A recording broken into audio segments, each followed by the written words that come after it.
मैं बहुत ज़्यादा डरपोक लड़की थी। मैं आज तक कभी कॉलेज से अकेले बस में नहीं आई थी। मैं अपनी किसी सहेली के साथ भी आना-जाना नहीं करती थी। उस दिन मैं अपने कॉलेज के बाहर खड़ी हुई रोए जा रही थी। बस एक मैं ही कॉलेज में रह गई थी। चौकीदार भी था यहाँ पर, कॉलेज की प्रिंसिपल भी थी, जो मुझे घूरे जा रही थी। बार-बार मैं बाहर देख रही थी कि करण मुझे अभी तक लेने क्यों नहीं आया था। प्रिंसिपल ने मेरी तरफ सवालिया नज़रों से देखा तो मैंने ना में सर हिला दिया। लेकिन कुछ देर बाद ही करण की बाइक मुझे दूर से आते हुए नजर आई थी। मैंने कहा, आ गया करण। और मुझे तो ऐसा लगा था जैसे मेरे अंदर किसी ने जान डाल दी हो। मैंने जल्दी से अपने आंसू साफ किए, लेकिन करण भी काफी गुस्से में लग रहा था। बाइक मेरे पास रोकी तो प्रिंसिपल उसके पास आ गई। कहने लगी, गैर जिम्मेदारी की भी कोई हद होती है। 1 घंटे से ऊपर हो गया है छुट्टी हुए। आपको एहसास भी नहीं है कि यह लड़की कब से परेशान है। ना फ़ोन उठा रहे हैं, ना बात कर रहे हैं और ना ही उसे लेने के लिए आ रहे हैं। मैं नौकर नहीं जो इस लड़की की यहाँ चौकीदारी करती रहूँगी। क्या मुझे कोई और काम नहीं? मेरी प्रिंसिपल तो जैसे गुस्से के मारे फट पड़ी थी। करण ने एक ही नज़र मुझ पर डाली और कहने लगा, मैं बहुत ज़रूरी मीटिंग में फँस गया था, इसलिए आ नहीं सका था। और सुबह मैंने अंजलि से साफ कह दिया था कि मैं लेट हो जाऊँगा। प्रिंसिपल कहने लगी, अगर इतनी ही मीटिंग जरूरी थी तो इसको रास्ते तो याद दिला दो। कम से कम यह तो बताओ कि कौन सी बस इसके घर के सामने जाकर रुकती है। कमाल है, मैंने ऐसी बेवकूफ लड़की अपनी जिंदगी में नहीं देखी। करण ने गहरी सांस ली और कहने लगा, आइंदा आपको शिकायत का मौका नहीं मिलेगा। प्रिंसिपल अपनी गाड़ी की तरफ बढ़ गई। मुझे कहने लगा, करण बैठो। बड़े गुस्से से करण ने ये बात कही थी और फिर जैसे ही मैं बाइक पर बैठी, बड़ी तेज रफ्तार से उसने बाइक चलाई थी। मैंने कहा, मुझे डर लग रहा है, थोड़ी धीरे चलाओ। आगे से वह मुझसे कहने लगा, शट अप। बड़ा ही खतरनाक बोलने का अंदाज था, इसलिए मैं चुप हो गई। उसे कंधों से मजबूती से पकड़ लिया। घर के सामने ही बाइक को जाकर ब्रेक लगी थी। मेरी बुआ दरवाजे पर खोले शायद मेरा ही इंतजार कर रही थी। हम दोनों को देखकर उनके चेहरे की परेशानी खत्म हुई थी। कहने लगी, करण इतनी देर कर दी तुमने। मैं तो फौरन बाइक से उतरकर बुआ के साथ लग गई और रोने लगी। करण भी अंदर आ चुका था। बुआ कहने लगी, क्या हुआ, तुम क्यों रो रही हो? मैंने कहा, बुआ देखो ना, यह करण मुझे इतनी लेट लेने आया था। ऊपर से प्रिंसिपल भी मुझे बातें सुना रही थी और मुझे बहुत डर लग रहा था। वह कहने लगा, इस ड्रामेबाज लड़की को बोले कि अपने आंसू साफ करे, नहीं तो थप्पड़ खींचकर मार लगाऊंगा। इसके मुंह से यह सुनना था कि बुआ ने उसके कंधे पर एक मुक्का रखा था। कहने लगी, शर्म नहीं आती, बच्ची को कोई इस तरह डांटता है। करण कहने लगा, इतनी बड़ी हो गई है, इसे यह तक नहीं पता कि उसके कॉलेज से कौन सी बस हमारे घर तक आती है। क्यों इसे हाथ का जाला बनाकर रखा है आपने? मैं बिल्कुल अपनी बुआ की आगोश में छुपी बैठी थी। वह कहने लगी, छोटी है अभी और तुम किस लिए हो? तुम्हारी जिम्मेदारी है। कहने लगा, हाँ हाँ, सब कुछ मेरी ही जिम्मेदारी है। और क्या इसकी कोई जिम्मेदारी नहीं? आपने इसे बिगाड़ रखा है। बुआ यहाँ इतनी बेवकूफ है, मुझे जरा सी देर क्या हो गई तो ये रो रही थी। इसको इतनी भी शर्म नहीं आती कि इंटर क्लास में भला कोई लड़की इस उम्र की रोती है।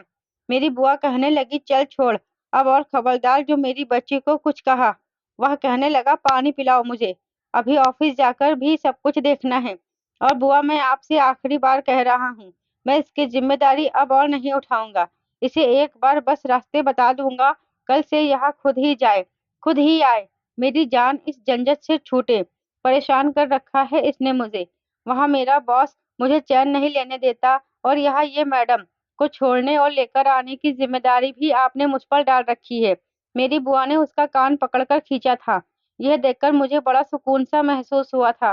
कहने लगी, खबरदार, जो तूने दोबारा यह बात कही तो तुम ही इसे छोड़ने जाओगे और तुम ही इसे लेने जाओगे। भाड़ में जाए तुम्हारा ऑफिस और ऑफिस का काम। करण कहने लगा, चढ़ाओ इसी सर पर, देखना एक दिन आप बहुत पछताएंगी। बुआ कह रहा हूँ मैं आपसे। यह कहकर फौरन गुस्से से खड़ा हो गया। बुआ कहने लगी, रुको तो सही, पानी तो पीते जाओ। कहने लगा, रहने दो, इसे ही पिलाओ, जो आपकी सबसे ज्यादा चाहती है। यह कहकर वह दोबारा से घर से बाहर निकल गया था। मेरी बुआ मुझे चूमने लगी थी और अपने साथ लगाने लगी। कहने लगी, उसको तो रात को आने दो, बहुत डांटूंगी, कल से तुम्हें जल्दी लेने आएगा। मेरी बच्ची 1 घंटे से भूखी प्यासी वहां खड़ी रही। चलो आओ, कपड़े बदल लो, मैं अभी तुम्हें खाना गर्म करके देती हूँ। मैंने भी खाना नहीं खाया है, तुम्हारे इंतजार में बैठी हुई थी। मुझे यह नहीं याद कि माँ कैसी होती है। मैंने तो अपनी माँ को कभी देखा भी नहीं था।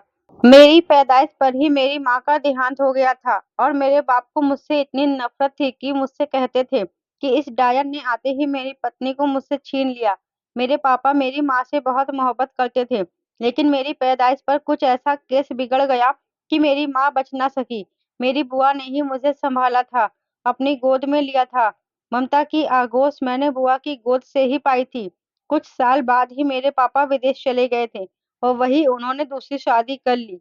ना तो दोबारा कभी कानपुर आए, ना ही कभी मेरी खैरियत पूछी।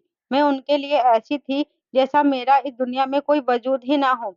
हाँ, कभी-कभी बुआ से बात कर लिया करते थे, पैसों का पूछ लेते। बुआ को मेरे पापा पर बड़ा गुस्सा आता था। कहती थी, भाई आप क्या समझते हो? क्या मेरी बच्ची मुझ पर बोझ है? आपकी 2 रोटियों की मोहताज है? जब आपने बाप की मोहब्बत ही उसे ना दी तो उसका हाल भी मत पूछा करें। मुझे कोई ज़रूरत नहीं है आपके पैसों की। अंजलि अब मेरी ज़िम्मेदारी है, मेरी बेटी है। इसके लिए मुझे तुमसे पैसे लेने की ज़रूरत नहीं है। मेरी बुआ ने ही मुझे सगी बेटी से ज़्यादा प्यार दिया था और इसकी सबसे बड़ी वजह यह थी कि बुआ की अपनी कोई औलाद नहीं थी।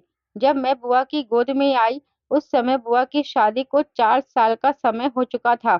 मेरी माँ और बुआ में सगी बहनों की तरह मोहब्बत थी। दोनों ही औलाद की खुशी को तरसे थे। ना बुआ की कोई औलाद हो रही थी और ना ही मेरी माँ को। मेरी माँ की शादी को अभी 6 साल बीत चुके थे और भगवान ने उन्हें औलाद की खुशी नहीं दी थी और जब 6 साल के बाद उन्हें यह खुशी मिली, तो वह ज़िंदगी की बाजी ही हार गई। बुआ भी बे-औलाद थी, इसलिए उन्होंने मुझे बड़ी खुशी से गले लगा लिया था और बिल्कुल सगी बेटी की तरह पाला था। करण भी उनकी सगी नंदन का बेटा था, लेकिन वह उससे भी ज़्यादा मुझे चाहती थी। और शायद यही वजह था कि करण मुझसे बहुत ज़्यादा चिढ़ता था। मुझसे 6 साल बड़ा था। मैं साल भर की हो पाई थी कि बुआ की नंद और उनके नंदोई करण को इस भरी दुनिया में अकेला छोड़कर चल बसे। उनका एक रोड एक्सीडेंट हुआ था और दोनों की ही मौके पर मौत हो गई थी। भगवान का चमत्कार कहे कि करण भी उनके साथ था, लेकिन वह बच गया था। 6 साल की उम्र में करण भी बुआ की गोद में आ गया था। भगवान ने उनकी कोख से तो उन्हें कोई बचा नहीं दिया था, लेकिन मासूम अनाथ बच्चों को पालने का पुण्य बुआ ने ज़रूर कमाया था। बचपन से ही बुआ मुझे ही सबसे ज़्यादा प्यार करती थी और वह भी मेरा ही साइड लेती थी। प्यार तो करण से भी करती थी, लेकिन हम दोनों में कुछ ज़्यादा ही लड़ाई-झगड़ा होता था। लेकिन फिर फूफा की अचानक मृत्यु ने सब कुछ बदल कर रख दिया था। तब से करण भी थोड़ा-थोड़ा बदल गया था। करण और मैं हर वक़्त रोते रहते थे। पहली बार उसने मेरे सर पर हाथ रखकर मुझे तसल्ली दी थी। कहने लगा, सब्र से काम लो। अगर मैं और तुम रोने लगे तो फिर बुआ को कौन संभालेगा? धीरे धीरे बुआ भी ठीक हो गई थी। मैं अपनी बातों से बुआ को बहलाए रखती थी। अब उनका सारा ध्यान मेरे ऊपर था। उन्होंने मुझे बेतहाशा मोहब्बत दी थी। इंटर मैंने कॉलेज से पास किया था तो करण ने मुझसे कहा था कि अब तुम्हें आगे की पढ़ाई के लिए किसी बड़ी यूनिवर्सिटी में एडमिशन ले लेना चाहिए। लेकिन मैं शुरू से ही कुछ निकम्मे टाइप की लड़की थी। मुझे पढ़ाई का कुछ ज़्यादा शौक नहीं था। अगर मैंने इंटर पास कर लिया था, तो सिर्फ़ करण के डर से। कभी मुझे किसी सब्जेक्ट में मुश्किल होती, तो वह खुद ही मुझे समझा देता था। लेकिन कॉलेज में दाखिला लेने के लिए मैंने साफ मना कर दिया था। मैंने कहा, मुझे आगे नहीं पढ़ना, तो उसने मुझे घूर कर देखा था। कहने लगा, क्यों नहीं पढ़ना आगे? मैंने बुआ की तरफ विनती भरी नज़रों से देखा था। वह कहने लगी, करण, वहाँ नहीं पढ़ना चाहती तो क्यों बच्ची के साथ ज़बरदस्ती कर रहे हो? करण कहने लगा, बुआ क्या हो गया है आपको? अंजलि तो वैसे ही बेवकूफ है, ऊपर से आप भी उसकी बेवकूफी पर साथ दे रही हैं उसका। बुआ ने कहा, बस बस रहने दो तुम। मेरी बच्ची को नहीं पढ़ना चाहती तो फिर क्यों उसके सर पर किताबों का बोझ डालना चाहते हो? गुस्सा करते हुए करण कमरे से बाहर निकल गया था। जाते जाते कहने लगा, आप इसका फ्यूचर खराब कर रही हैं। लेकिन ना तो मुझे इस बात की परवाह थी और ना ही मेरी बुआ को। मैंने घर की सारी ज़िम्मेदारी खुशी-खुशी सँभाल ली थी। लेकिन एक दिन बुआ के सीने में बहुत तेज़ दर्द उठा था। करण उन्हें अस्पताल ले गया। मैं साथ में ही थी, बस रोए जा रही थी। हॉस्पिटल जाने से पहले बुआ ने मुझे तसल्ली दी थी कि क्यों रो रही हो? बस ज़रा-सा दर्द ही तो है, कुछ ही देर में दवाई खाकर ठीक हो जाऊँगी और वापस आ जाऊँगी। फिर रात 2 बजे तक मैं बुआ के वापस आने का इंतजार करती रही, लेकिन वह नहीं आई। सुबह-सुबह मुझे एम्बुलेंस की आवाज़ अपने गेट के बाहर सुनाई दी थी। मैं फ़ौरन से बाहर आई। मेन दरवाज़ा खोला तो करण रोए जा रहा था। अपनी बाइक से नीचे उतरा और जब एम्बुलेंस का दरवाज़ा खुला और स्ट्रेचर पर लेटी मेरी बुआ का मुर्दा शरीर देखा, तो मैं जैसे पागल सी हो गई थी। मैं भागकर बुआ के पास आ गई, उन्हें हिलाने-डुलाने लगी। मैंने कहा, "बुआ उठ जाए ना, आप क्यों नहीं उठ रहीं? आपने तो कहा था आप ठीक होकर आ जाएँगी।" करण रोते हुए मेरे पास आया था। बुआ का बाजू मेरे हाथ से छुड़ाया, कहने लगा, "वह जा चुकी हैं, हमें छोड़कर दूर चली गई हैं।" यह कहकर वह फुट-फुट कर रोने लगा। मैंने कहा, "झूठ बोल रहे हो, बुआ ने मुझसे कहा था कि वह ठीक होकर आ जाएँगी।" मैं चीखे जा रही थी। मोहल्ले की बहुत सी औरतें मेरे पास आ गई थीं, मुझे तसल्ली देने लगीं, लेकिन मैं रोए जा रही थी। 4-5 दिन ऐसे ही गुज़र गए थे। न मैंने ठीक से खाना खाया था, न ही मैं ठीक से सो पाई थी। 1 हफ्ते गुज़रने के बाद एक दिन करण मेरे कमरे में आया था। उसके हाथ में खाने की प्लेट थी, वह मेरे पास बैठ गया। कहने लगा, "बुआ को अब वापस नहीं आना है। अगर ऐसा होता तो कब का आ चुकी होती। जानता हूँ कि कुछ सच्चाई कड़वी होती है, लेकिन अंजलि, लेकिन फिर भी हमें वह सहनी पड़ती है। तुम्हारे आँसू इस बात का हल नहीं है। हम सब बेबस हैं, हम जाने वाले को रोक नहीं सकते।" यह कहकर उसने पहला निवाला मेरे मुँह के करीब किया था। पहली बार मुझसे बड़ी नरमी और प्यार से बात की थी। मैंने खाना खा लिया, फिर कहने लगा, "मुझे तुमसे कुछ ज़रूरी बात करनी है।" मैंने कहा, "जी कहिए।" कहने लगा, "जब बुआ थी तब बात और थी, लेकिन अब बात कुछ और है।" मैंने एक ठंडी गहरी साँस भरी थी। मैं सोच भी नहीं सकती थी कि ज़िंदगी में एक ऐसा समय भी आएगा। ज़ाहिर है मेरा और उसका रिश्ता कोई ऐसा नहीं था कि हम दोनों अकेले ही छत के नीचे रहते। मुझे लगा शायद वह मुझे अपनाने की बात करेगा। हालाँकि मैंने कभी भी उसके बारे में ऐसा सोचा नहीं था, लेकिन मैं क्या कर सकती थी? मैंने सोचा था कि अगर वह मुझसे शादी करने की बात करेगा, तो मैं उससे कर लूँगी, क्योंकि मेरा कोई सहारा नहीं था। लेकिन जो बात उसने मुझसे कही मैं सोच भी नहीं सकती थी। वह कहने लगा कि मैंने बाहर जॉब के लिए अप्लाई किया था और कुछ दिन पहले ही वहाँ से कॉल आ चुकी थी। बुआ ने तो मुझे जाने की अनुमति भी दे दी थी। लेकिन पता नहीं था कि वह इस दुनिया से इतनी जल्दी चली जाएँगी। मैं चाहता हूँ कि मैं तुम्हें हॉस्टल भिजवा दूँ। तुम वही हॉस्टल में रहकर आगे की पढ़ाई पूरी करना। मुझे कुछ साल विदेश में रहकर ही काम करना है। यह सुनकर तो मेरे आँसू फिर से बहने लगे थे। वह कहने लगा, "परेशान मत हो। मैं बीच में 2-4 महीने में एक चक्कर कानपुर का लगाता रहूँगा। तुमसे मिलने आऊँगा। लेकिन मुझे भी अपने फ्यूचर के बारे में सोचना है।" मैंने कहा, "मैं हॉस्टल में रहना नहीं चाहती।" कहने लगा, "तुम्हें कोई परेशानी नहीं होगी, मैं सब कुछ देखभाल कर रहा हूँ।" मैंने कहा, "मुझे फिर भी हॉस्टल में नहीं रहना और आपको भी कोई ज़रूरत नहीं है दूसरे शहर जाने की, दूसरे देश जाने की।" कहने लगा, "मेरे लिए बहुत अच्छा चांस है, मैं इसे खोना नहीं चाहता।" मैंने करण से कहा, "करण मुझसे शादी कर लो।" बहुत मुश्किल होता है एक लड़की के लिए खुद से यह बात कहना। हालाँकि यह बात उसे खुद ही मुझे कहनी चाहिए थी। मुझे सहारा देना चाहिए था, लेकिन उसे तो बस अपने करियर की फ़िक्र थी। मेरी बात सुनकर वह मुझे हैरानी से देखता रहा, फिर कहने लगा, "दिमाग तो ठीक है तुम्हारा?" मैंने कहा कि हम एक छत के नीचे बिना किसी रिश्ते के नहीं रह सकते। मैं जानती हूँ कि लोग बातें करेंगे, लेकिन हमारी शादी हो जाएगी तो कोई कुछ नहीं कहेगा। मेरी बात सुनकर वह कहने लगा, "मैं ऐसा नहीं कर सकता।" मुझे हैरानी हुई थी। कहने लगा, "मैं किसी और लड़की को पसंद करता हूँ। अंजलि, तुम्हें अपने बारे में अब खुद ही सोचना चाहिए। हॉस्टल में रहो और अपनी पढ़ाई पूरी करो और अपना भी करियर बनाओ। मैं तुम्हारी उँगली पकड़कर तुम्हें नहीं चला सकता। I am sorry." यह सुनकर मैं रोने लगी थी। मैंने कहा, "करण, मैं अकेली नहीं चल सकती हूँ। आप जानते हैं बचपन से अब तक तुम्हारी उँगली पकड़कर ही चली हूँ।" वह कहने लगा, "मैं बचपन से तुम्हारी खातिर कुर्बानियाँ देता आ रहा हूँ। समझ क्या रखा है तुमने मुझे कि सारी ज़िंदगी तुम्हारी उँगली पकड़कर चलता रहूँगा? मेरी अपनी कोई ज़िंदगी नहीं है। देखो अंजलि, मैं अपना करियर बनाना चाहता हूँ। तुम्हारी तरह डफ़र नहीं हूँ, जो सहारे ढूँढता फिरूँ।" उसने मेरे आगे हाथ जोड़ दिए, कहने लगा, "भगवान के लिए अपनी ज़िंदगी बनाओ और मुझे भी जीने दो।" मैं रोए जा रही थी। कहने लगा, "कल अपना सामान पैक कर लेना, मैं तुम्हें हॉस्टल छोड़ आऊँगा और हॉस्टल में तुम्हारा एडमिशन भी करा दूँगा। कुछ दिन में ही मुझे सब कुछ यहाँ से निपटा कर चले जाना है। यह कहकर वह जा चुका था और मैं फूट-फूट कर रो रही थी। ठीक ही तो कह रहा था करण। आखिर मैं उसकी लगती ही क्या थी, जो वह मेरे लिए अपने करियर को दाँव पर लगाता। सुबह रोते हुए घर से निकली थी। हुआ क्या गई करण ने भी आँखें बदल ली थी। मैं जानती थी, एक लड़की के लिए यह बात बहुत मुश्किल होती है कि अपने मुँह से शादी की बात करना। लेकिन मैंने की थी और उसने मुझे जलील करके रख दिया था। मैं तो आज तक बुआ के बगैर सोई तक नहीं थी और फिर हॉस्टल में रहना मुझे एक बहुत बड़ा इम्तिहान लग रहा था। लेकिन मुझे अपने बारे में खुद ही सोचना था। मेरा दाखिला हॉस्टल में हो चुका था और 2 दिन से मैं हॉस्टल में रह रही थी। मेरे कमरे में मेरी एक रूममेट भी थी जिसका नाम कंचन था। वह जॉब करती थी। मुझे यूँ रोता देखकर पहले तो वह नज़रअंदाज करती रही, फिर कहने लगी तुम 2 दिन से क्यों रोए जा रही हो? मैंने कहा मेरी बुआ मुझे इस दुनिया में अकेला छोड़कर चली गई है। मेरी माँ तो मुझे बचपन में ही छोड़ गई थी। मैं बड़े बदनसीब लड़की हूँ। मेरी बात सुनकर कहने लगी, वह हैंडसम लड़का तुम्हें यहाँ छोड़कर गया था, वह कौन था?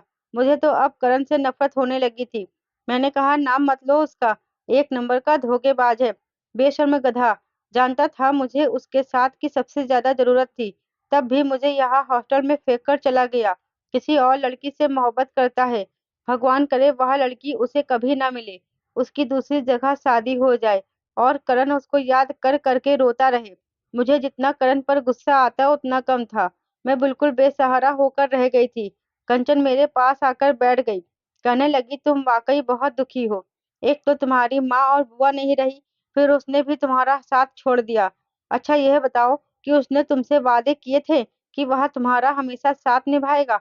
तो मैंने ना में सर हिला दिया। फिर उसने पूछा कि उसने कभी तुमसे कहा था कि वह तुमसे मोहब्बत करता है? मैंने तब भी ना में सर हिला दिया।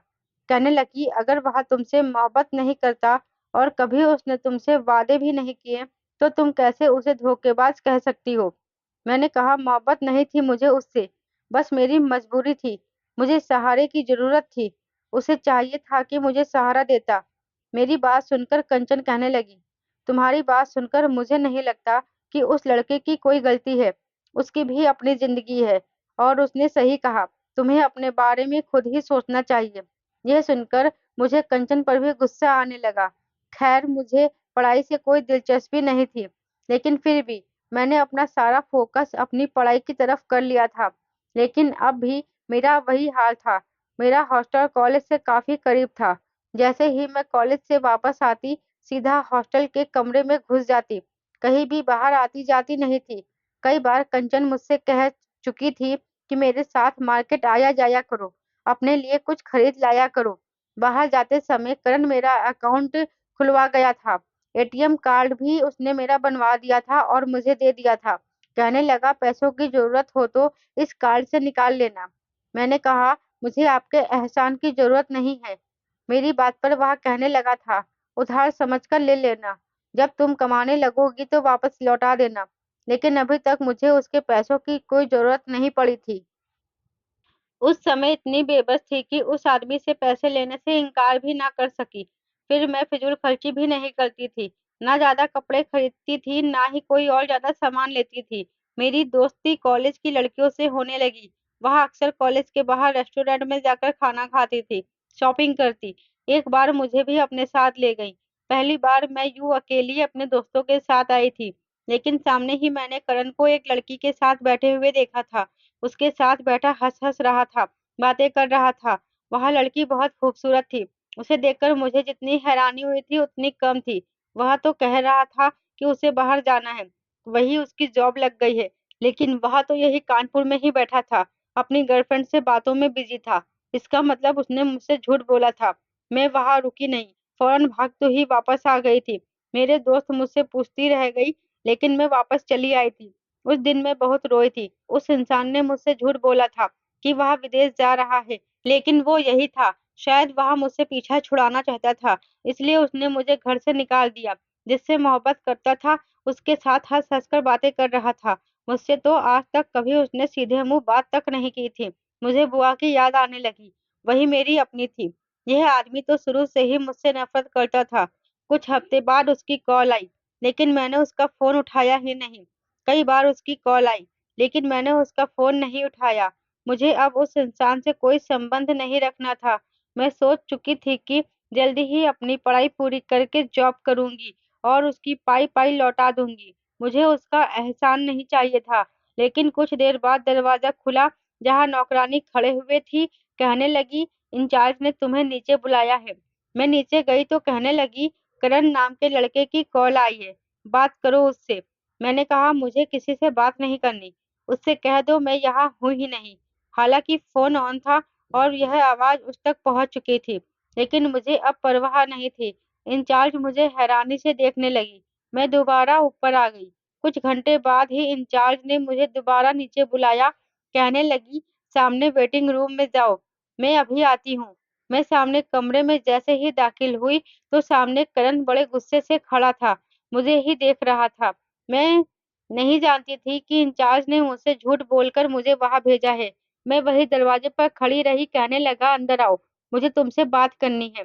मैंने कहा, लेकिन मुझे नहीं करनी। वह मेरे पास आकर खड़ा हो गया। कहने लगा, प्रॉब्लम क्या है तुम्हारी? मैंने कहा, तुमसे मतलब, अपने काम से काम रखो। मेरी बात सुनकर उसे गुस्सा आया था। कहने लगा, इतना एटीट्यूड क्यों दिखा रही हो? मैंने कहा कि मुझे मेरी जिंदगी मेरे हिसाब से जीने दो। मेरी बात सुनकर वह गुस्से से कहने लगा, मैंने तुम्हारी जिंदगी में दखल अंदाजी करने के लिए तुम्हें कॉल नहीं की थी। तुमसे यह पूछना चाहता था कि तुम्हें किसी चीज की जरूरत तो नहीं है। मैंने कहा, नहीं चाहिए मुझे आपका एहसान। बस कुछ ही महीने में मेरा रिजल्ट आएगा और मैं खुद जॉब कर लूंगी। मेरी बात सुनकर उसने कुछ देर मुझे देखा था, फिर अपनी जेब में हाथ डालकर कहने लगा, ठीक है, अच्छा है कि तुम अपने बारे में खुद सोच रही हो, लेकिन मेरी मजबूरी मेरी बुआ की आखिरी वक्त में कही हुई बात है। उन्होंने कहा था कि मैं तुम्हें अकेला ना छोड़ूं, इसलिए मेहरबानी करके जब मैं तुम्हें कॉल करूं तो फोन उठा लिया करो। इतना फ्री नहीं हूं मैं तुम्हारे पीछे बार बार हॉस्टल के चक्कर काटता फिरूं। मैंने कहा, आप फ्री नहीं हैं। आपको अपनी गर्लफ्रेंड से मिलने की फुर्सत हो तो आपको कुछ नजर आए। यह बात सुनकर उसने अचानक ही मुझे देखा था। मैं यह बात कहकर वहां से चली गई थी। कुछ दिन बाद मेरा रिजल्ट आया था और मेरी उम्मीद से कहीं ज्यादा अच्छा था। मैंने फौरन ही जॉब की तलाश शुरू कर दी थी। एक ऑफिस में मुझे जॉब मिल भी गई थी, लेकिन तनख्वाह बहुत कम थी। लेकिन उस वक्त इतने पैसे भी मेरे लिए बहुत थे। मैं नहीं चाहती थी कि मुझे और भी करण का कोई एहसान लेना पड़े। जैसे ही मेरी जॉब लगी, मैंने करण को कॉल की। पहली घंटे पर उसने मेरा फोन उठाया था। मैंने कहा कि आपको अगर फुर्सत मिले तो मुझसे मिलने आ जाइएगा। मुझे आपसे कुछ जरूरी बात करनी है। यह कहकर मैंने फोन बंद कर दिया। अगले ही दिन वह मुझसे मिलने हॉस्टल आया था। मैंने उसका एटीएम कार्ड उसके सामने रख दिया और खुद कुर्सी पर बैठ गई। उसने एक नज़र एटीएम कार्ड को देखा और दूसरी तिरछी नज़र मुझ पर डाली थी। कहने लगा, यह क्या है? मैंने कहा, मेरी जॉब लग गई है, इसलिए मुझे इसकी जरूरत नहीं है। मैंने इसमें से बहुत ज्यादा पैसे खर्च नहीं किए हैं, बस जरूरत के ही कुछ पैसे खर्च किए हैं और इसका हिसाब भी मैंने लिख रखा है। धीरे धीरे मैं सारे पैसे चुका दूंगी। कहने लगा, तुमने जॉब शुरू कर दी? किस कंपनी में जॉब कर रही हो? तुमने मुझे बताने की भी जरूरत महसूस नहीं की। मैं तो पहले ही तुम्हारे लिए जॉब की बात कर चुका था। कहाँ जॉब की है तुमने? मैंने उसकी किसी भी बात को अहमियत नहीं दी थी, लेकिन मुझे उसकी सिफारिश की जॉब की कोई जरूरत नहीं थी। मैंने कहा, बचपन से अब तक बहुत एहसान कर लिया है आपने मुझ पर, लेकिन अब बेफिक्र रहें, बहुत जल्दी आपको सब कुछ लौटा दूंगी। कहने लगा, यह बेकार की बातें सुनने के लिए मैं यहाँ नहीं आया हूँ। जो तुमसे पूछ रहा हूँ बस उसका जवाब दो। कहाँ जॉब किया तुमने? मुझसे पूछे बगैर तुम कुछ भी कर लोगी? मैंने कहा कि आप ये हक नहीं रखते। मैं अपना फैसला करने में आजाद हूँ, समझे आप? और आप भी यही चाहते थे। ये बात सुनकर वह गुस्से से मुझे देखने लगा। कहने लगा, भाड़ में जा तुम। यह कहकर वह खड़ा हो गया। मैंने कहा, जाते हुए अपना एटीएम कार्ड ले जाइएगा। मेरा यह कहना था कि उसके कदम रुक गए थे। उसने पलटकर मुझे बड़े ही गुस्से में देखा था।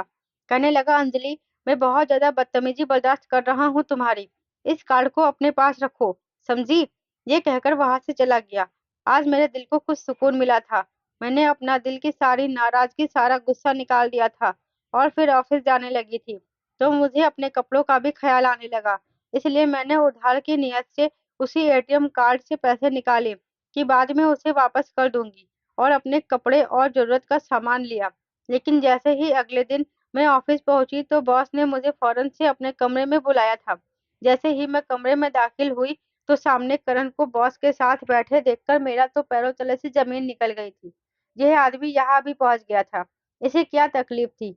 जब यह मुझे अपनी जिंदगी से निकाल कर बाहर कर चुका था तो क्यों मेरे फैसले अपने हाथ में रखना चाहता था? मुझे देखकर बॉस कहने लगे, अंजलि जी अंदर आइए और बैठिए। आपने बताया क्यों नहीं कि आप करण के रिश्तेदार हैं? अगर आप मुझे बता देती तो मैं आपको एक अच्छी जॉब दे देता। मैं उस आदमी का कोई एहसान लेना नहीं चाहती थी। पता नहीं वह क्यों आया था, क्या जताना चाहता था। शायद वह अपना एक और एहसान मुझ पर बढ़ाना चाहता था। बॉस करण से कहने लगे कि करण तुम बेफिक्र रहो। अंजलि को मैं बहुत कुछ सिखा भी दूंगा और एक अच्छी पोस्ट भी दे दूंगा। अगर मुझे मालूम होता कि यह तुम्हारी रिश्तेदार है तो तुम्हें कहने की भी जरूरत नहीं पड़ती। करण कहने लगा, चलिए अब तो पता चल गया है ना, बस इसका ख्याल जरूर रखिएगा। बड़ी सी पागल सी लड़की है। बॉस कहने लगे, जरूर, बस तुम बेफिक्र होकर जाओ। करण वहां से जा चुका था, लेकिन मैं भी सोच चुकी थी कि यह जॉब मैं नहीं करूंगी। लेकिन फिलहाल तो मेरे हाथ में कोई दूसरी जॉब नहीं थी। बॉस ने ऑफिस की एक लड़की को मेरे पास भेजा जो मुझे ऑफिस के काम सिखाने में मदद करने लगी। कंप्यूटर, लैपटॉप, काफी कुछ मुझे सिखा रही थी। लेकिन इसी दौरान मैंने दूसरी जगह भी अपने जॉब के लिए अप्लाई किया हुआ था। मैं चाहती थी कि जैसे ही मेरी कहीं और जॉब लगे, मैं यहाँ पर जॉब छोड़ दूंगी। एक दिन मैं ऑफिस से वापस आई तो कंचन मार्केट जाने के लिए तैयार थी। कहने लगी, चलो ना मेरे साथ अंजलि, मुझे अपने गांव जाना है और सबके लिए तोहफे लेने हैं। मेरी मदद कर देना। मैं उसके साथ मॉल में ही चली गई। उसके साथ साथ मैं अपनी भी शॉपिंग कर रही थी कि एक दुकान पर मैंने उसी लड़की को करण के साथ देखा था। लेकिन मैं चाहती थी कि मैं उसकी नजरों में ना आऊं तो अच्छा है। उस लड़की को देखकर मेरे अंदर आग सी लगने लगी थी और ऐसा क्यों था मैं नहीं जानती थी। लेकिन करण मुझे देख चुका था, फौरन से मेरे पास आ गया। वह लड़की भी उसके साथ ही थी। कहने लगा, सोनिया, यह मेरी कजन है अंजलि। उसने बड़ी खुश दिली से मेरी तरफ हाथ बढ़ाया था। मैंने कहा, कुछ भी नहीं हूं मैं इसकी सॉरी। यह कहकर मैं कंचन के पास चली गई। उस लड़की का चेहरा उतर गया था। उसने अपना बड़ा हुआ हाथ पीछे कर लिया था और करण मुझे गुस्से से घूरे जा रहा था। मैंने कहा, कंचन, जल्दी करो यार, मुझे लेट हो रहा है। हालांकि मुझे कोई और काम नहीं था, लेकिन मुझे करण पर यह जाहिर करना था कि वह मेरे लिए कुछ भी अहमियत नहीं रखता। और तो और उसकी गर्लफ्रेंड तो बिल्कुल भी अहमियत नहीं रखती। मैं जानती थी वह गुस्से से पागल हो रहा होगा और यह सोचकर मुझे बड़ी खुशी हुई थी, क्योंकि उसकी फ्यूचर में होने वाली पत्नी को मैंने उसकी औकात दिखा दी थी। मैंने कंचन से कहा, जल्दी करो, बाकी की शॉपिंग बाद में कर लेना। मैं उसे घसीटते हुए बाहर ले जाने लगी। तुम्हें किस चीज की जल्दी है? मैंने कहा, बस मैं थक गई हूँ। वापस चलो। मैंने कंचन के बिगड़े हुए मूड को भी नजरअंदाज कर दिया था। लेकिन जैसे ही हॉस्टल आई, मुझे करण की कॉल आने लगी। मैंने फोन उठाया। कहने लगा, मुझे अंदाजा नहीं था कि तुम इस कदर बदतमीजी पर उतर आओगी। तुम्हें हाथ मिलाने तक की फुर्सत नहीं थी। सोनिया क्या सोच रही होगी तुम्हारे बारे में कि मेरी रिश्तेदार होकर तुम इतनी ज्यादा बदतमीज हो। मैंने कहा, बड़ा दुख हो रहा है आपको। इतनी बड़ी बात तो नहीं थी, लेकिन हाँ, आपके लिए तो बहुत बड़ी बात होगी। आपकी मोहब्बत को तकलीफ जो हुई थी। लेकिन क्या है ना मिस्टर करण कि मैं आपके गुलाम नहीं हूँ। यह कहकर मैंने फोन बंद कर दिया। आज मेरे दिल को बहुत सुकून था। इस वक्त वह गुस्से से सही लेकिन मेरे बारे में ही सोच रहा होगा। सुबह सुबह मुझे एक और खुशखबरी मिल गई थी कि जहाँ जहाँ मैंने जॉब के लिए इंटरव्यू दिया था वहां से कॉल आ चुकी थी। इस बार मेरा एक्सपीरियंस भी पहले से ज्यादा था, इसलिए मेरी जॉब लग गई थी। तनख्वाह भी अच्छी थी। लेकिन प्रॉब्लम यह थी कि वह बॉस मुझे कुछ ठीक नहीं लग रहा था। नई उम्र का नौजवान था, यही कोई करण की उम्र का। उसने कहा था कि कुछ ही दिन बाद मेरी पर्सनल सेक्रेटरी की नौकरी पर तुम्हें लग जाना है। मैं तुम्हें अच्छी तनख्वाह दूंगा। लेकिन मैं पहले ही नौकरी छोड़ चुकी थी, इसलिए उस नौकरी के लिए भी तैयार हो गई। प्रॉब्लम यह थी कि मुझे उसके साथ हर मीटिंग में जाना पड़ता था। बड़े बड़े रेस्टोरेंट में उसके क्लाइंट के साथ मिलना पड़ता था। पहले पहले तो उसने मुझे कुछ नहीं कहा, लेकिन फिर कहने लगा, प्लीज आप अपना ड्रेस अब थोड़ा चेंज करें। इस तरह लंबा सा कुर्ता और दुपट्टा लेने से मेरे बिजनेस को बहुत नुकसान हो रहा है। आपको इस बात की अच्छी तरह अंदाजा होना चाहिए कि आप मेरी पर्सनल सेक्रेटरी हैं और मीटिंग में सामने आने वाले क्लाइंट्स पर्सनल सेक्रेटरी को बहन जी टाइप का देखना पसंद नहीं करते। मैं यहाँ नौकरी छोड़ना नहीं चाहती थी, क्योंकि उस आदमी ने मुझे जॉब के लिए लाखों की ऑफर की थी। यहाँ मेरे लिए बहुत ज़्यादा थे। मैं कुछ सालों में ही करण का सारा पैसा उसके मुँह पर मार सकती थी। इसलिए मैंने नौकरी ज्वाइन की थी और उसी की इच्छा के अनुसार मैंने थोड़ा फैशनेबल कपड़े भी पहनना शुरू कर दिए थे। अब मैं स्कर्ट और शॉर्ट टॉप पहनने लगी थी। बालों को भी खुला छोड़ दिया था। इन दिनों मेरे बॉस की बेबाक नज़रें मुझ पर उठने लगी थी। कभी वह मीटिंग के बीच मेरा हाथ पकड़ लेता, तो कभी मेरी तारीफ करने लगता। एक बार मैं उसके साथ मीटिंग के लिए रेस्टोरेंट गई थी कि मेरी नज़र करण पर पड़ गई। वह अपने कुछ दोस्तों के साथ वहां पर बैठा हुआ था, बातों में बिजी था। उसने मुझे देखा, लेकिन फौरन ही नजरें हटा ली। अब वह मुझसे ज्यादा बातचीत नहीं करता था, लेकिन अचानक ही शायद उसे अपनी आंखों पर विश्वास नहीं आया। उसने दोबारा पलटकर मुझे देखा। मेरा ड्रेसर सेंस पूरा चेंज हो गया था और इसलिए शायद उसने मुझे चौंक कर देखा था। मेरा बॉस अपने फ्रेंड से बात कर रहा था, साथ ही साथ मेरा हाथ भी पकड़े हुए था। मेरी नज़र करण पर पड़ी तो मेरे हाथ की तरफ ही देख रहा था, जो कि मेरे बॉस के हाथ में था। उसका चेहरा और आंखें न जाने क्यों लाल हुई थी। फौरन से उठकर मेरे पास आया, कहने लगा, अंजलि उठो यहाँ से। कौन है ये आदमी? उसके खतरनाक शब्दों का मेरे दिल जोर जोर से धड़का था, क्योंकि इतने गुस्से में मैंने उसे पहले कभी नहीं देखा था जितने गुस्से में वह आज था। मेरा बॉस खड़ा होकर ना समझे से उसे देखने लगा। कहने लगा, मिस्टर आप कौन हैं? वह कहने लगा, यह मेरी रिश्तेदार है और मैं इसे यहाँ से लेकर जाऊंगा। बॉस कहने लगा, देखिए मिस्टर, अभी मीटिंग में हम लोग बिजी हैं। आपको कोई घरेलू बात करनी है तो आप बाद में करना। फिर करण मुझसे कहने लगा, अंजलि तुमने पहली नौकरी क्यों छोड़ दी? आपको कोई घरेलू बात करनी है तो आप बाद में करना। फिर करण मुझसे कहने लगा, अंजलि तुमने पहली नौकरी छोड़ दी और यह जॉब कर ली, तुमने मुझे बताया भी नहीं। मैंने कहा, आपको सुनाई नहीं दे रहा कि हम लोग मीटिंग में बिजी हैं, मैं आपसे बाद में बात करूंगी। यह कहना था कि उसने मुझे बाजू से पकड़ा। कहने लगा, चलो मेरे साथ, आज तुम्हारा दिमाग ठीक करके रहूंगा। बहुत बर्दाश्त कर लिया तुम्हें। यह सुनकर मेरा बॉस और सामने बैठे आदमी भी खड़े हो गए। कहने लगे, आप कैसे किसी लड़की के साथ बदतमीजी कर सकते हैं? वह कहने लगा, मिस्टर अपने काम से काम रखो तो ज्यादा अच्छा है। मैंने कहा, करण छोड़ो, मुझे तुम होते कौन हो मेरे साथ जबरदस्ती करने वाले? मेरी जिंदगी है, जिसके साथ जहाँ जाऊं और जब जो मन करे वो सब करूं। वह कहने लगा, शट अप अंजलि, अगर एक शब्द भी तुम्हारे जबान से निकला तो जान से मार दूंगा तुम्हें। अच्छी दादागिरी थी उसकी। इसने ना ही मुझे अपनाया था, ना ही मुझे छोड़ता था। कौन होता था वह मुझ पर हक जमाने वाला? जब मुझसे शादी नहीं कर सकता था तो मुझ पर रौब क्यों जमा रहा था?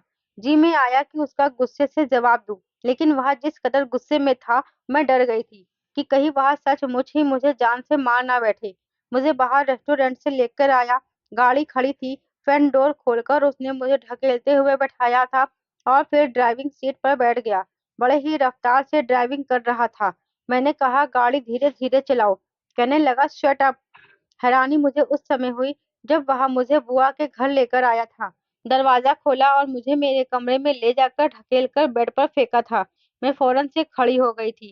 कहने लगा, किससे पूछ कर तुमने जॉब को बदला है? और यह क्या पहन रखा है तुमने? वह आदमी कौन होता है तुम्हारा हाथ पकड़ने वाला? बड़े गुस्से से वह मुझसे पूछ रहा था। मैंने कहा, यह मेरी जिंदगी है, मैं जैसे चाहूं गुजारूं। तुम कौन होते हो मुझ पर हुक्म चलाने वाले? कि तभी उसने जोरदार थप्पड़ मेरे मुंह पर मारा था कि मैं बेड पर जाकर गिरी थी। कहने लगा, मेरी गलती थी जो मैंने तुम जैसी बेवकूफ लड़की को समाज में चलने के लिए छूट दे दी थी। मुझे लगा था कि तुम जिंदगी के उतार चढ़ाव समझने की कोशिश करोगी तो कॉन्फिडेंस आ जाएगा तुम्हारे अंदर, लेकिन तुम तो बेशर्म हो गई हो। मुझे कहीं मुंह दिखाने के काबिल नहीं छोड़ा तुमने। मैंने कहा, आपको क्या लगा मैं ऐसे ही जिंदगी गुजारना चाहती हूँ जैसा आप चाहते हैं? मुझे भी हक है अपनी जिंदगी को अपने तरीके से जीने का। आप मुझे मेरे हाल पर छोड़ दें। यह कहकर मैं रोने लगी। करण कहने लगा, अगर एक और थप्पड़ मेरे हाथ से नहीं खाना चाहती हो तो अपनी जबान बंद रखो। आज तुम्हें बताता हूँ कि मैं तुम पर कितना हक रखता हूँ।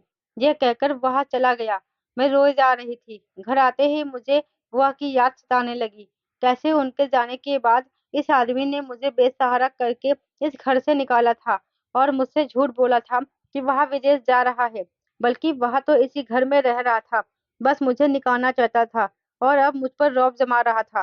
कुछ देर बाद जब आया तो उसके हाथ में एक बड़ा-सा बॉक्स था, काफ़ी बड़ा था। बेड पर पटक कर कहने लगा, "पहनो इसे।" मैंने जब डिब्बा खोलकर देखा तो उसमें एक बहुत बड़ी खूबसूरत शादी का लहंगा था। मैं तो जितनी हैरान हुई थी उतना कम था। कहने लगा, "इसे पहनकर तैयार हो जाओ।" मैं समझ गई थी कि वह मुझसे सिर्फ इसलिए शादी करना चाहता है ताकि मुझसे अपना बदला ले सके। मैंने कहा, "मुझे आपसे शादी नहीं करनी। वैसे भी आप किसी और से मोहब्बत करते हैं। मैं कभी भी आपसे शादी नहीं करूँगी।" मेरी बात सुनकर वह मेरे पास आकर कहने लगा, "तुम्हारे पास ऑप्शन नहीं है, क्योंकि तुम मेरी पत्नी हो। शादी तो मेरी तुमसे हो चुकी है।" यह सुनकर मैं जितना हैरान होती उतना कम था। मुझे अच्छी तरह से याद है ऐसा कुछ भी नहीं हुआ था। मैंने कहा, "आप झूठ बोल रहे हैं।" वह इस पर कहने लगा, "झूठ नहीं बोल रहा। तुम्हें याद नहीं है तो मैं क्या कर सकता हूँ? तुम्हारे पापा ने विदेश जाने से पहले ही तुम्हारी और मेरी शादी करवा दी थी और बुआ और फूफा भी इस रिश्ते से राज़ी थे। हाँ, मैं मानता हूँ, शादी की उस वक़्त कोई अहमियत नहीं थी। बचपन में हम लोगों की शादी कराई गई थी, लेकिन मैं दिल से तुम्हें अपनी पत्नी स्वीकार कर चुका था।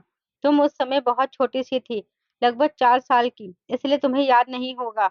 बुआ भी तुम पर इसलिए फ़िदा नहीं थी, क्योंकि वह भी जानती थी कि तुम हमेशा उनके पास रहोगी। मुझे भी शादी के बारे में शुरू से कुछ याद नहीं था और बस ने मुझे और बुआ ने मुझे कभी बताया भी नहीं था। वह कहने लगा कि बुआ ने इसलिए नहीं बताया होगा क्योंकि वह नहीं चाहती थी कि बचपन में तुम्हें इस तरह की बातें बताई जाए। लेकिन अपने मरने से कुछ दिन पहले बुआ ने मुझे यही कहा था, अंजलि के साथ पूरी रस्मों-रिवाज से शादी करके उसे अपना लेना। मेरे पास ज़्यादा समय नहीं है, वरना मैं खुद अपने हाथों से उसे अपनी बहू बनाकर लाती। मैं चाहता तो तुम्हें शादी करके इस घर में रख सकता था, लेकिन मैं चाहता था तुम अपनी पढ़ाई पूरी करो और तुम्हारे अंदर कॉन्फिडेंस आ जाए, क्योंकि तुम बहुत ही डरपोक टाइप की लड़की थी। बात-बात पर रोने वाली लड़कियाँ मुझे पसंद नहीं थी, इसलिए तुम्हें तुम्हारे पैरों पर खड़ा करना चाहता था। मुझे लगा शायद बुआ तुम्हें बता चुकी होंगी कि तुम्हारी और मेरी बचपन में ही शादी हो गई थी। लेकिन जब तुमने मुझसे शादी की बात की तो मैं समझ गया कि बुआ को शायद ऐसा मौका मिला ही नहीं। मेरे पास यही एक आखिरी मौका था, इसलिए मैंने तुमसे झूठ बोला था। मैं चाहता था तुम हॉस्टल में रहो, तुम्हें दुनिया के रंग-ढंग का पता चले। लेकिन शायद मेरी किस्मत ही खराब है कि मुझे बेवकूफ़ पत्नी ही मिलनी थी। चलो अब इसे पहन लो ताकि बुआ का आखिरी सपना भी मैं पूरा कर दूँ। मैंने कहा, "फिर वह लड़की कौन है, जो आपके साथ मैंने 2-3 बार देखा था?" मेरी बात सुनकर वह कहने लगा, "तुम्हें अभी तक उस लड़की से प्रॉब्लम है? मेरी कोई गर्लफ्रेंड नहीं है। वह लड़की मेरे ऑफ़िस में काम करती थी, मेरी अच्छी दोस्त है और शादीशुदा भी है। उसका पति भी मेरा दोस्त है। तुम्हारी तरह छोटी सोच की मालिक नहीं है। उस लड़की से तुम्हें मिलवाऊँगा। खैर, अभी तुम जाओ और तैयार हो जाओ। पंडित जी कुछ ही देर में आने वाले हैं।" लेकिन मेरी आँखों में आँसू आ गए थे। मैंने कहा, "पहले मुझे बताइए कि आपको मुझसे मोहब्बत है या नहीं? या सिर्फ़ आप बुआ का सपना पूरा करना चाहते हैं?" करण मेरे पास आकर खड़ा हो गया। कहने लगा, "अंजलि तुम्हें अभी भी मोहब्बत का विश्वास दिलाना पड़ेगा। अंजलि तुम्हारा हाथ किसी अजनबी के हाथ में देखकर मैं पागल हो गया था। उसे तुम्हारे साथ देखकर मेरे सर पर खून सवार था। शुक्र करो कि वह मेरे हाथों से मरा नहीं वरना मेरा जी चाह रहा था कि उसका गला दबा दूँ। खैर बाकी की मोहब्बत मैं तुम्हें आज की रात दिखा दूँगा कि मैं तुमसे कितनी मोहब्बत करता हूँ।" ये कहते हुए उसकी आँखों में खुमारी उतरने लगी थी। उसकी यह बात सुनते ही मेरी नज़रें झुक गई थी। वह हँसने लगा, कहने लगा, "जल्दी से तैयार हो जाओ।" करण के आखिरी लफ्ज़ ने मेरे चेहरे पर मुस्कुराहट बिखेर दी थी। दोस्तों अगर आपको मेरी आज की कहानी पसंद आई है तो वीडियो को लाइक शेयर करना मत भूलिएगा। चैनल पर अगर पहली बार आज विज़िट किया है तो हमारे चैनल को सब्सक्राइब ज़रूर कर लीजिएगा। आप सबका धन्यवाद।